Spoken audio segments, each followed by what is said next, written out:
Good evening and welcome to the first rounders roundup of the second half of the season officially because the All-Star game has happened and apparently that's the halfway point even if we've played more than 81 games.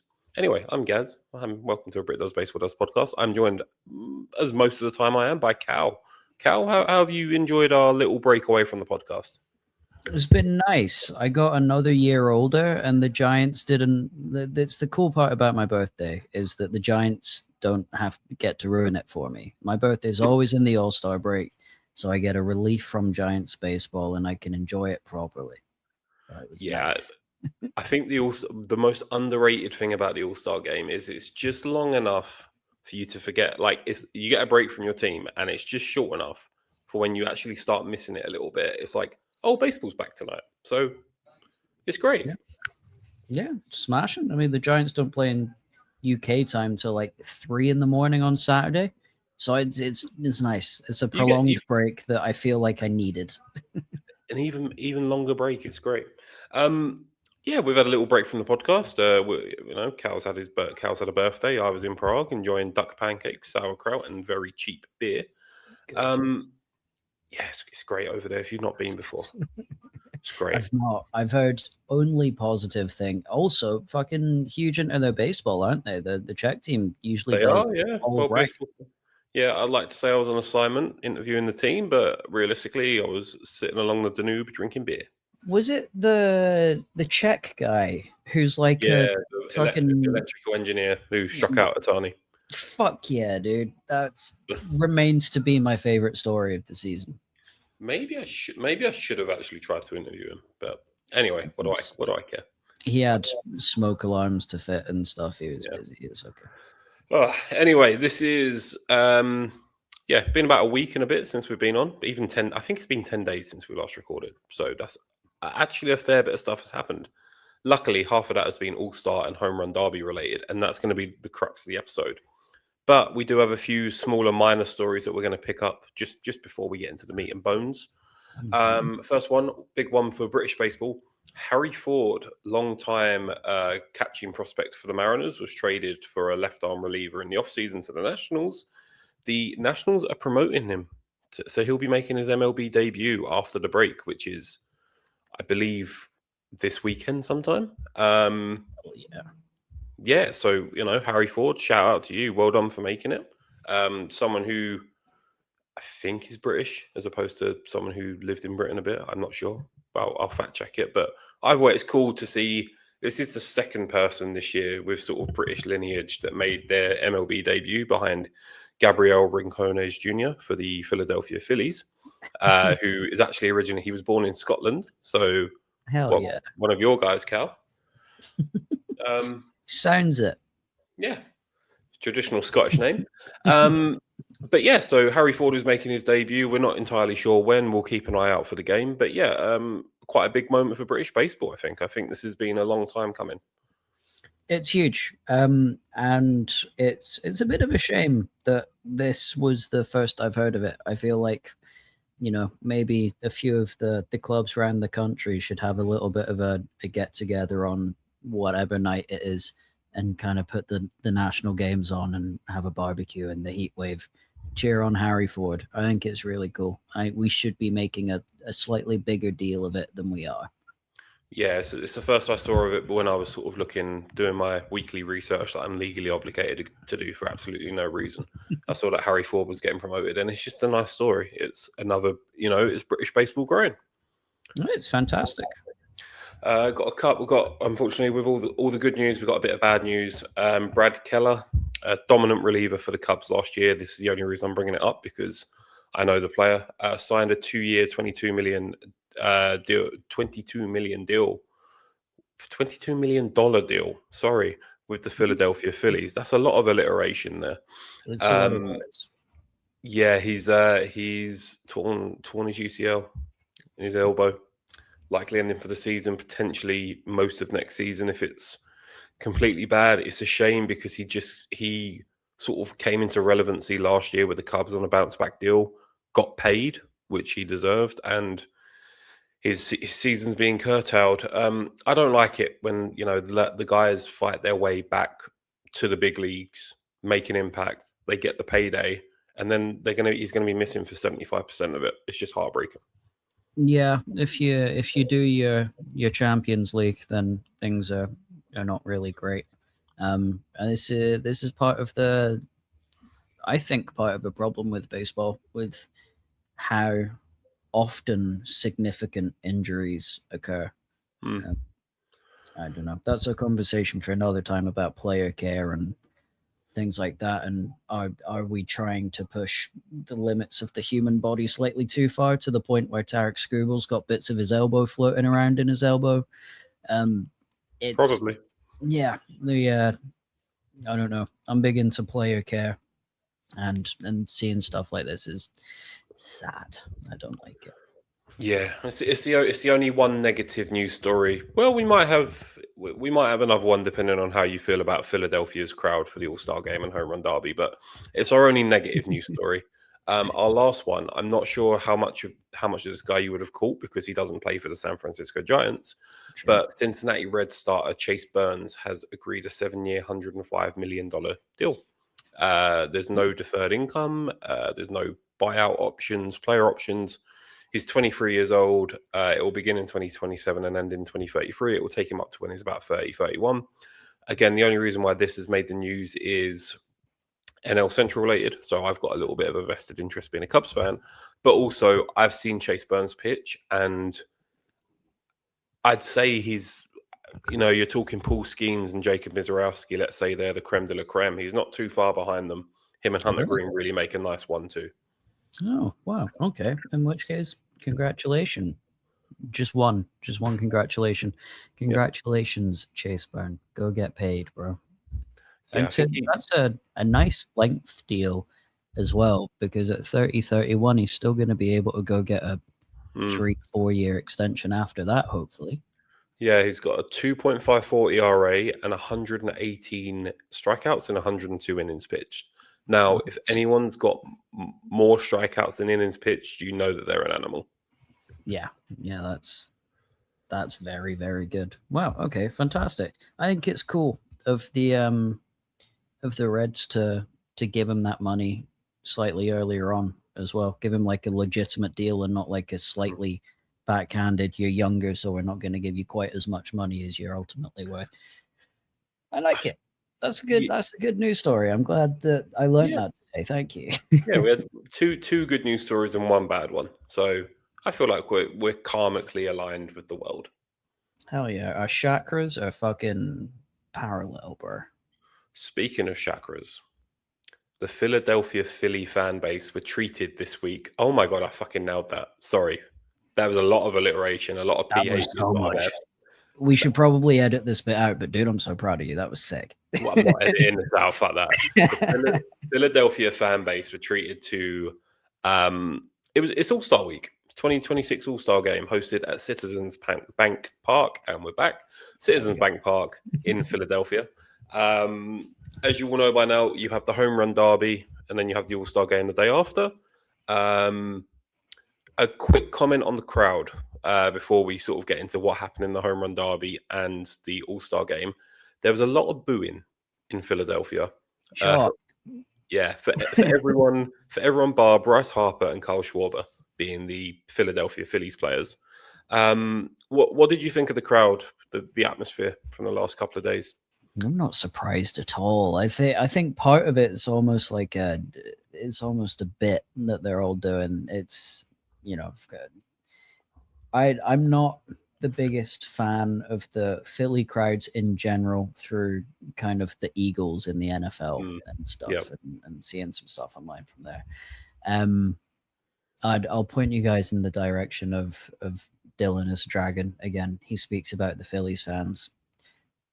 Probably not well is the right way to explain it, but go check out his takes, and mine are quite aligned to that.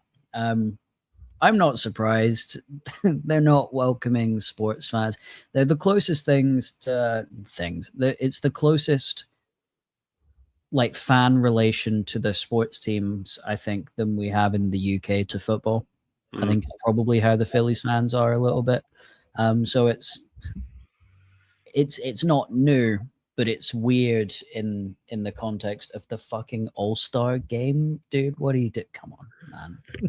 See, I've got a slightly different take. I agree with the overall sentiment of Philadelphia crowds, and we've had Phillies fans on this podcast, and they're always quite like, we make a joke, and they're always like, we get it. Like, they have the reputation. They do own it. They don't try and hide it. And I will say, Eagles fans are definitely the worst of all the Phillies fan bases. I personally love Gritty from the Flyers. I think he's a great mascot. And they also have a basketball team too, apparently. But I think it gave it a bit more atmosphere. There's some ballparks where I remember the All-Star game being held at the Mariners in, I think it was 23 or 24, and it just felt a little bit more flat. So I appreciated them having a bit more of an atmosphere, whether or not it's positive or negative. Crowd noise is better than no noise. Yeah, for sure. It's nice to know that everybody's watching, but ultimately it's an exhibition match. I'm not expecting there to be much fan engagement kind of going on beyond, wow, that was cool. Anyway, like it's an exhibition. It's a friendly with a pretty cool outcome at the end of it, with deciding who gets home advantage in the World Series. But you don't have to boo the fucking children that are trying to catch home run derby balls. We don't have to do that, guys. I appreciated them booing the players. That was quite funny. But yeah, I think maybe we draw the line at the kids. Booing fucking children. Well, maybe they deserved it. We don't know what they've done. We'll start with the home run derby. So there were 8 participants in this year's home run derby. It was Junior Caminero for the Tampa Bay Rays. There was Kyle Schwarber and Bryce Harper for the Phillies, which I thought was weird, having 2 Phillies players in it. They don't normally do that, but I get it. It's held in Philadelphia. We probably should have 2 Phillies players in there. I'm going to forget the name. Oh, here we go. We've got Jack Caglione decided to also enter the home run derby, because why not? Uncle Ben's Rice entered, and then it was finished off with Munetaka Murakami, who'd just come back off the IL, Wilson Contreras, Boston's favourite son, who everyone else loves to hate him, and Jordan Walker, the St. Louis Cardinals player outfielder, who has just had an absolute great year. Before we get to the results, a couple of nice notes. Ben Rice had his dad throw into him. So most people get like their coaches to do it. But Ben Rice was like, hey, you don't know how many All-Star games you're going to get in, how many home run derbies you're going to get in your life, right? I want to do it with my dad. And he didn't qualify for the next round, but I think it was nice that he got to share that moment with his dad. Yeah. I was I watched the highlights with my girlfriend, and I was just like, don't you think this is really sweet? And she was looking at TikTok and couldn't give less of a shit, but I thought it was really cool.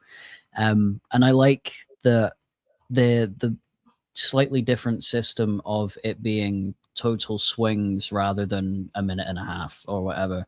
Made it easier for dad, who is not a major league coach, who's throwing BP is probably not quite as good as everyone else.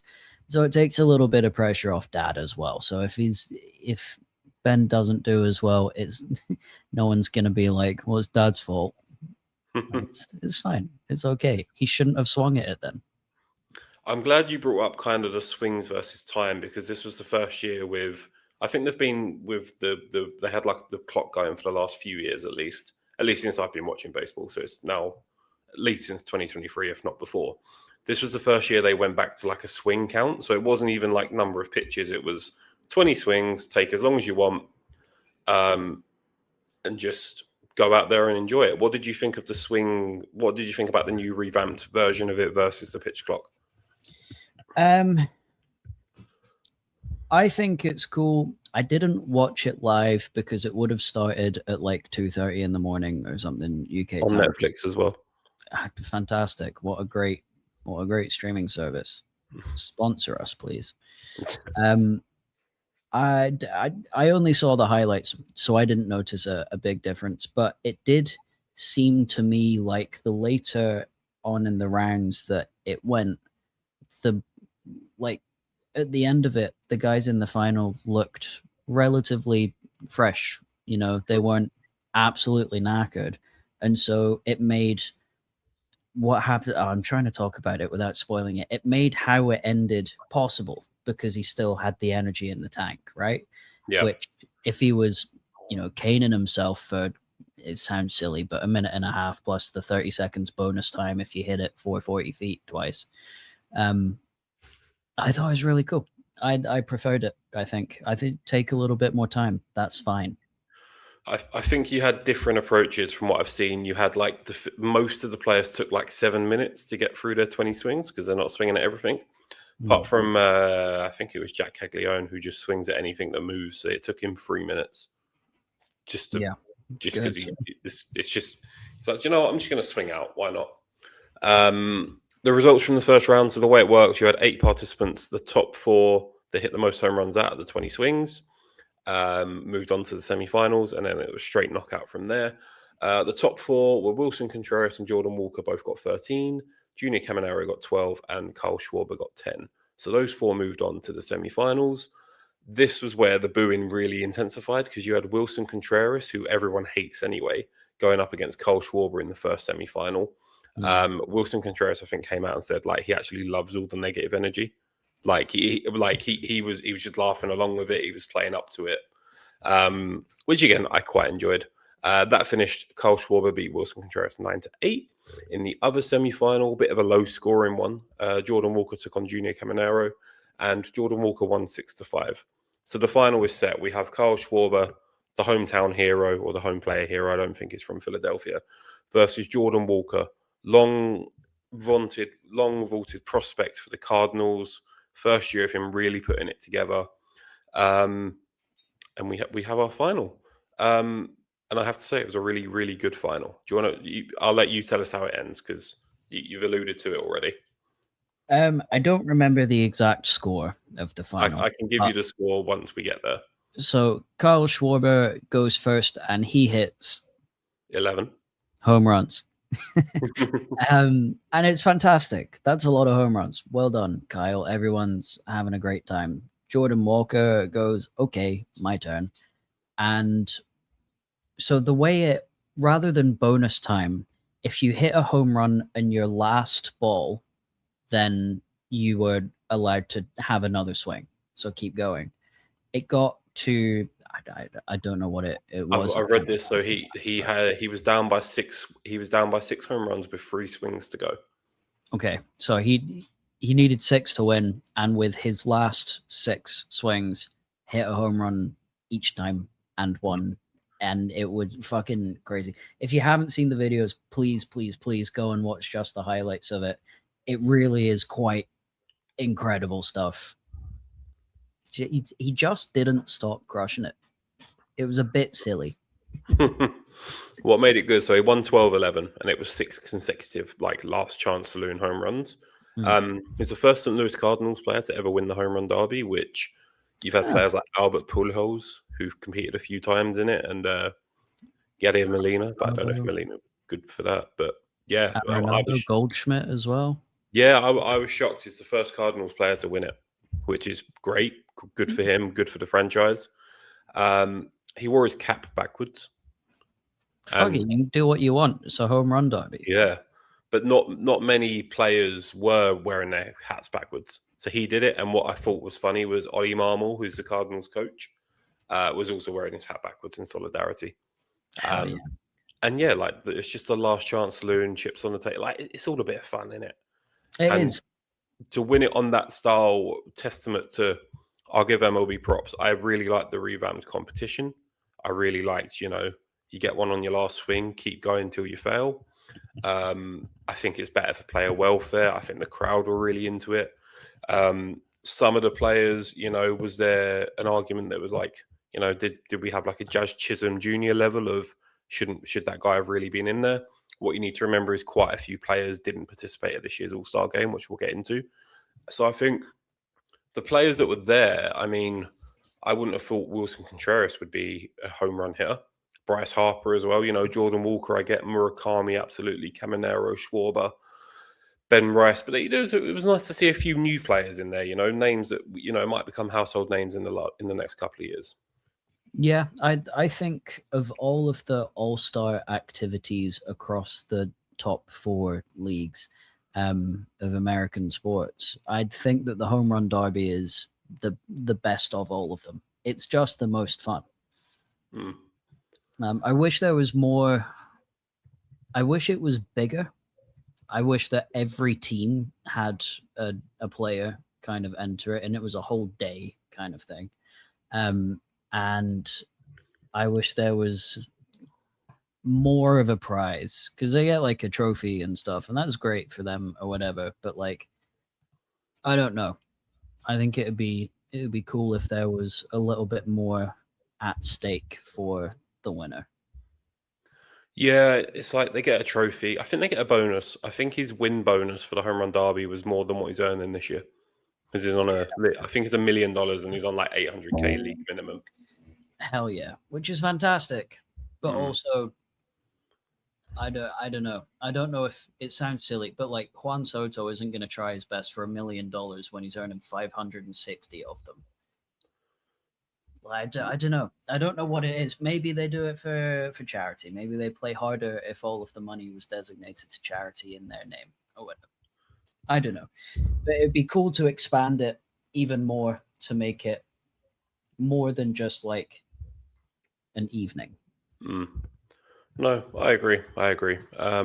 Should we move on to the All-Star game? Yeah. Yeah. Yeah, I forgot. I love the home run derby so much. I actually forgot there was an All-Star game. What I enjoy about the MLB All-Star game, and me and George spoke about it, and I know we've spoken about it before, it does mean something. So the winners of the All-Star game, being the National League and the American League, gets home field advantage in the World Series. What that means is you play 4 games at home rather than 3. It's in a stupid order. I won't get into it, but it means something. So the players do try. I don't know how we want to break this down. The game was a bit of a snooze fest outside of the first inning and a nice moment for Vargas from the White Sox in the 8th inning. So it started with Christopher Sanchez on the mound for the National League going up against Dylan Cease for the American League. Dylan Cease struck out the side, looked absolutely dominant in his inning of work. Crazy, by the way. Yeah, like the man can pitch, right? Let's not. Did you? It was this. Could you believe it was his first All-Star game? Dylan Cease, who's like led the league in strikeouts forever. It's that seems silly for sure. Yeah, I was completely on awe of it. So yeah, he started off with the American League absolutely dominant. Gun up against Christopher Sanchez, who started with a strikeout of Mike Trout. Sorry, I missed a total big part of it. Before the game, when the players were making their entrances, did you see that they signed a declaration of like independence? So it was hosted in Philadelphia because it's the 250th anniversary of America. Not that you wouldn't know if you lived outside of it. But they sort of came out with a normal fanfare, like, oh, starting centre field, Mike Trout. And then it was like a lineup card. So they all signed their name on like some massive declaration of independence. I quite enjoyed it. I thought it was nice. That's cool. City themed stuff is always welcome in my book. Yeah, I was very happy with that. But anyway, sorry, back to the game. Christopher Sanchez started out by striking out Mike Trout. Is the hometown hero, as in he plays for Philadelphia Phillies. And we thought, okay, this is going to be a bit of a pitching duel. Just to, as a reminder, Jacob Mizorowski, who is probably going to start the game, didn't play in the All-Star game, and we'll get onto that in a second. But yeah, Christopher Sanchez starts with a strikeout, and then it was something like hits were being given up, walks, that he was a bit loose with the control. He, throws some pitches down the middle, and basically the American League guys just keep getting on. It results in Cody Bellinger getting a two RBI single, which managed to get him MVP for the game, which I was like, okay, right. he went one for 3.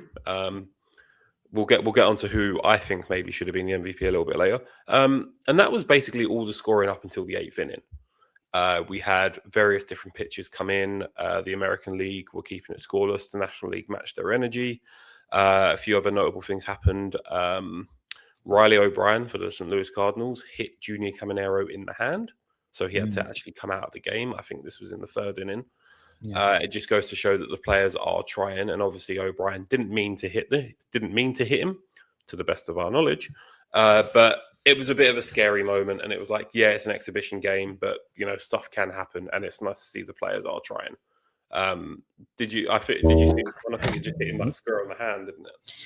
Yeah, it comes in and he's kind of loading a swing, and he's not expecting it to come up that way. The pitcher's not expecting it to go up that way. It gets him right at the base of the hand there, and he's immediately shaking his hand as he's falling down. It wasn't nice. It was the crowd was a little bit quiet even for Philadelphia when it happened. It was just really tough to see. You can see the pitcher is like a bit shaken up about it.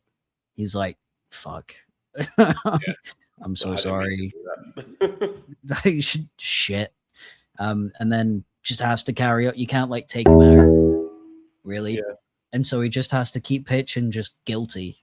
Guilty as Caminero goes off to get scans done. Yeah. And so it was that was a shame. That was a real shame. But it's part of the game, I suppose. I just hope Caminero's all right. I believe his day-to-day, I think the X-rays came back negative, but obviously he's still a bit shaken up. And obviously there's definitely going to be some bruising on that hand. Oh, 1,000%. It still hit him at like 90 miles an hour or whatever the fuck. Anyway, so it's 3-0 to the American League all the way up to the 8th inning. And Caminero's replacement, Miguel Vargas, who you might remember. So, fun story about Miguel Vargas. It's not Miguel Rojas. It's Miguel Vargas. Signed out of Cuba with the Los Angeles Dodgers years ago, sort of came up with Andy Pages. And then in 2024, amid the run of, when the White Sox were like terrible, when they won 41 games, he got traded to them. I can't remember what for, doesn't really matter. I think it was part of the Tommy Edman trade. And this guy who is kind of in that bucket of, the Dodgers have like their starting team and then they bring up like random players because they can afford to. And like, we're just going to, put like Blake Snell on the injured list for 6 months and he'll come back and pitch in October. He was in one of those players that he was getting like some game time, but he was more of a bench player. So anyway, gets traded during the 23-game losing streak. And there's a famous picture now of him just staring in the dugout at the Coliseum, because Oakland was still Oakland back then, and just staring into the distance like, what the fuck did I do to deserve this trade? Like, he looked depressed. Like, completely sad. If you haven't seen the photo, just look up Miguel Vargas meme. You'll see it. It's like, I cannot believe I've been traded to this shit franchise, whatever. Anyway, 2 years later, he's smashing it for the White Sox, playing third base every day. They are a fun team. They're top of the AL Central. We'll get onto them again when we do a proper episode. But fully deserved that All-Star nod, right? Him and Murakami have been really good for them this year.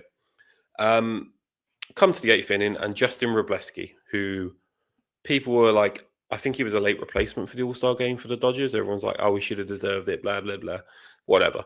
Anyway, Robleski's pitching, and Miguel Vargas takes him deep.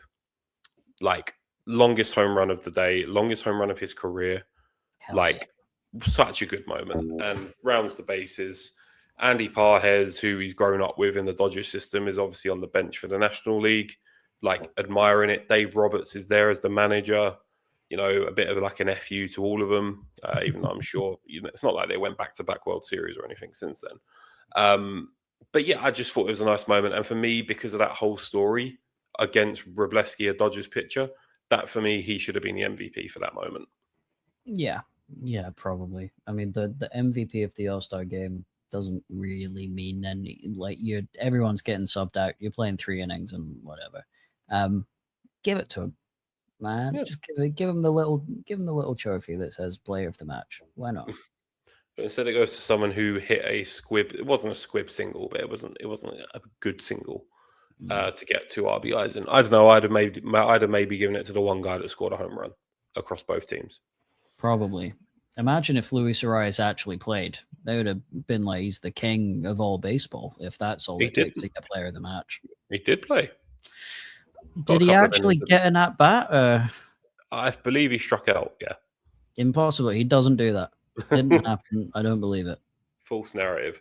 Couple of other notes from this game. It ended 4-0 to the American League. So whoever wins the American League will have 4 games at home, likely against the Los Angeles Dodgers in the World Series, but we can pray not. Couple of other things to note. The National League mustered 3 hits the entire night. So the American League pitchers were absolutely dominant. I'm trying to think of the name. It was just nice, cool moments. Like they had like a mid-game firework display in like the 5th inning. Okay. They had a stand up to cancer thing like they do most of the time. Like I'm standing up for X, which was nice because it's always I always enjoy stuff like that because it humanizes the sport a little bit. They had you ever seen the movie The Sandlot? In passing, I know I'm a terrible baseball fan for not really having seen it, but I'm aware of it. But they did like a recreation of that. So I think the whole plot with The Sandlot is there's this like little league team that play once a year under the lights, like their pros do.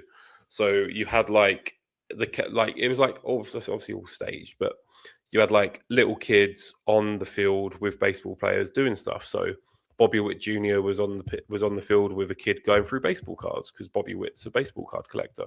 Mizorowski was out there, showing pitch grips.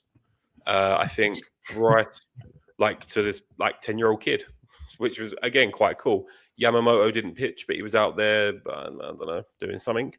I think Carl Schwarber or Bryce Harper, one of them was like, showing how to hold a bat. It was just, again, a nice, humane moment. And Brandon Marsh, who started for the Phillies in the National League in the outfield, was there crying because he found it really emotional. Bless him. But, nice. A lot more theatric stuff to it. I think they missed it with The Miz, I think. I think they should have had a 10-year-old face 106 miles an hour. You wanted to see someone cry on the field, put a 10-year-old in front of 106 miles an hour. Doesn't matter how you grip the pitch, you're not going to hit it. All right, this is how you do it, and this is why you'll never be here. You can't do this. Kids in tears, Brandon Marsh is crying. The Philly fans would probably start cheering at that. Son's crying, you've ruined the All-Star game. It was just a nice event all round. If you were to give it a ranking out of 10, the All-Star game, what would you give it? The actual game? No, the whole thing. I think the game itself was. The game itself is the worst bit. Yeah, unless you're a sadist that enjoys one home run in an exhibition game and a few squib singles, then the game itself isn't going to be more than a 2 or a 3. I'll go 7. Oh. It was a good one. There was a lot of fun that happened. There was a few things I didn't like the booing a fucking child trying to catch pop-ups in the home run derby. Fucking sort yourselves out, Jesus Christ. Yeah, it was entertaining. But again, I only watched the highlights, so it should be entertaining. It's above average, but I'm not gonna watch the highlights back in December being like, man, I miss baseball. Take me back to the All-Star break. You're going to be watching Giants games instead, are you? Well, in December? Yeah. Fucking the Venezuelan Giants team in the Winter League, maybe. Probably not. I'll probably just be in NFL zone at that point. I'll be watching the Niners actually win some games. Yeah, for those that don't know, we'll probably do a few football episodes this year. Actually, we were meant to do them last year and then got sidetracked because I was trying to work out this new fantasy league I've entered with Cal and a few of the baseball mates. We should absolutely do an episode in which I try and explain the rules of fuckball. So fuckball is the fantasy league that I have with Gaz and some of our friends. And each year, the way that the scoring system is worked out changes based off of completely random things. There's each week there's a different rule that has to be implemented. It's ridiculous and it's really hard work. And I tend to do most of commissioner duties while I'm supposed to be serving people at the bank. We'll do a fuckball episode in the autumn. Get Chris Ford on; he'll love it. He will. He absolutely will. The question is, am I invited back for fuckball again this year? Yeah, of course. You're not allowed to leave. That's the fun part. How did I get in then? I said, "Do you want to be in a fantasy football league?" And you went, "Yeah, sure." And then I added you to the group, and then went, "Okay, so all of the rules are different." And you'd already agreed. It got to the point where I was just looking at my team going, oh yeah, Rams have won. I had Devontae Adams, I had Matt Stafford. I'm going to win this week. It was like, oh no, my kicker's got minus 30 points. How's that happened? Oh, he missed a field goal. A touchdown was only worth 1.5 points, but if you punt return yards were worth, I think it was like 25 points a yard. If you missed a field goal, it was like minus 100 points. I think if you missed a point, a point after touchdown, a PAT, it was like, or if you missed a field goal within 30 yards, it was like minus 30 points. So I didn't do very well because I totally misunderstood half the rules. But it was still negative points the further back it went, but it changed. So if you missed from like 30 yards, it was like minus 100. But if you missed from 50, it was like minus 15. Yeah, it's like, all right, that's fine. It just didn't go very high in the draft. I don't think I finished bottom though. That's the main thing. No. Okay, I think we're almost done here on the Rounders Roundup. All that's left to do is we have like 2 or 3 minutes each to vent about our teams. Should we do Cubs or Giants first this week? We'll do Giants. It'll be quicker. I don't want to talk about the Giants. The second half of the season can only be better because it cannot be any fucking worse. The Giants need to sort themselves out and start selling, really. Luis Arias has said publicly that he wants to stay. That's fantastic. Do it at the end of this year. Trade him first and then bring him back. We got Dylan is a Dragon did a good video just now about, the Yankees need a shortstop. See what we can get for Willy Adames. They also maybe need a third baseman. See what we can get for Rafi Devers if they don't want Willy Adames. One of the big guys has to go. And there's been rumors of Jung-Hoo Lee leaving. I think that's not the answer. I think it's everyone but Logan Webb, Jung-Hoo Lee, Casey Schmidt, Bryce Eldridge. Everyone else can do what they want. That's it. That's quite succinct for you. I know. What's the time? 10:30. 11, oh, 10:30. I thought it was 11. Shit. It's 10:30. That is an hour and a half past my bedtime. I'll have plenty of time to talk about the Giants in the future. It's okay. I'll try and keep this short then. The Cubs are 12 games over 500, and as Cal joked before we came on air, the game is so gone. Because I have this thing where apparently I moan about the Cubs even when they're winning. And Cal said this entire last year, and I was like, it's chatting shit. And then I started thinking about it this year, and I'm like, maybe Cal's got a point. Maybe I should just enjoy what I'm watching. It's been a roller coaster. In your defense, the Cubs did lose like 20 games in a row at one point. You were justified to be upset for when they won like 3 games out of 40 or whatever.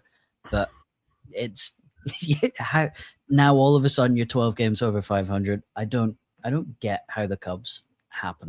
We've had 2 10-game winning streaks, 1 10-game losing streak.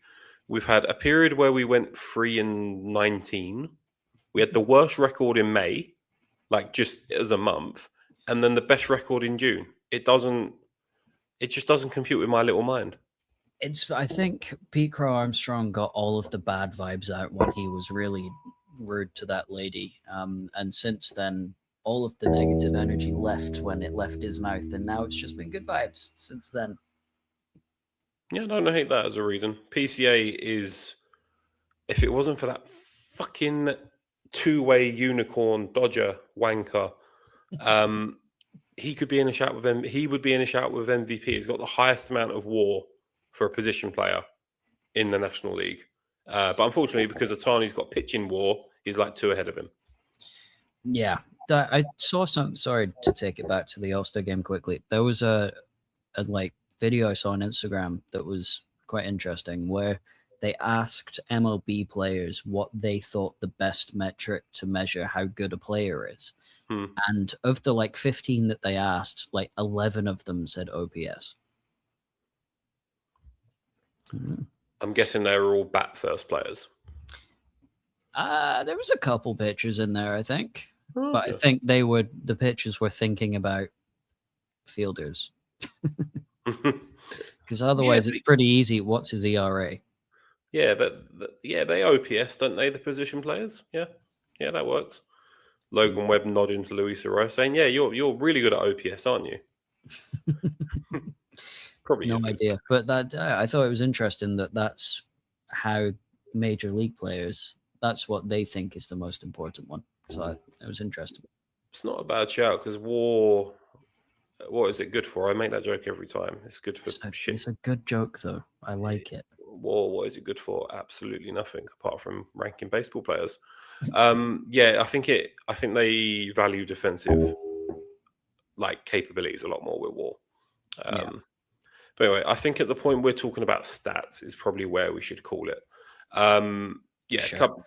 Cubs are 12 games over 500. We'll see what they do. They need to get another starter. We're desperately short. David Peterson, Robbie Ray. Yeah, we can give you David Peterson. He's really good.